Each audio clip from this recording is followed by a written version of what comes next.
Even so, episode 4 of Hacks season 5 ends with Deborah Vance in jail, but not for the reason you might expect. It's not just about a failed comeback, it's about ego validation and finally remembering what comedy actually is. The episode picks up with Deborah trying to turn her recent humiliation into material. She's angry, defensive, and convinced that discomfort equals comedy gold. But there's one problem: the jokes aren't landing. Ava sees it immediately. Deborah is speaking from bitterness, not timing, not rhythm, not truth. And in comedy, that difference is everything. The big event is the 50th anniversary of Who's Making Dinner, the sitcom Deborah helped build but never got full credit for. Because of a legal gag order, she's supposed to attend quietly, but silence has never been Deborah's strength.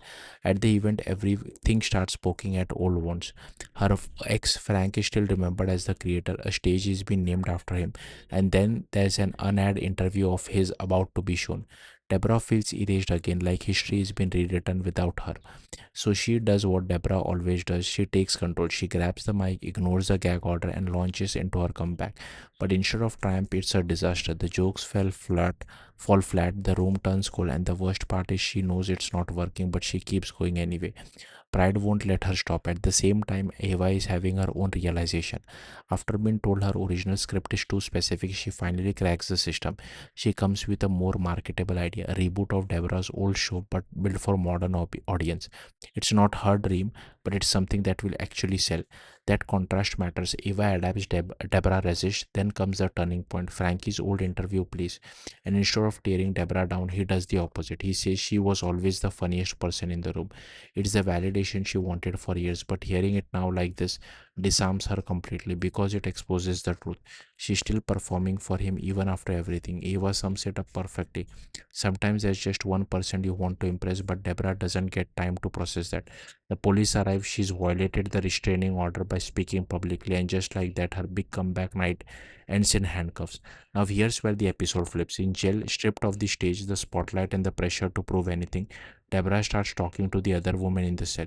She riffs on their situation, their stories, and this time people laugh. Real laughs, no ego, no agenda, just instinct. That's the breakthrough. Deborah finally does what Eva has been trying to teach her all episode. She reads the room, she stops trying to prove she is right, and start focusing on being funny.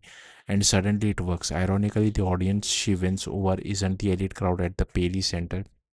It's a group of strangers in a holding cell who have no reason to care about her status, and that's exactly why it matters. By the time she gets bailed out, Deborah has turned jail into her most successful performance of the night.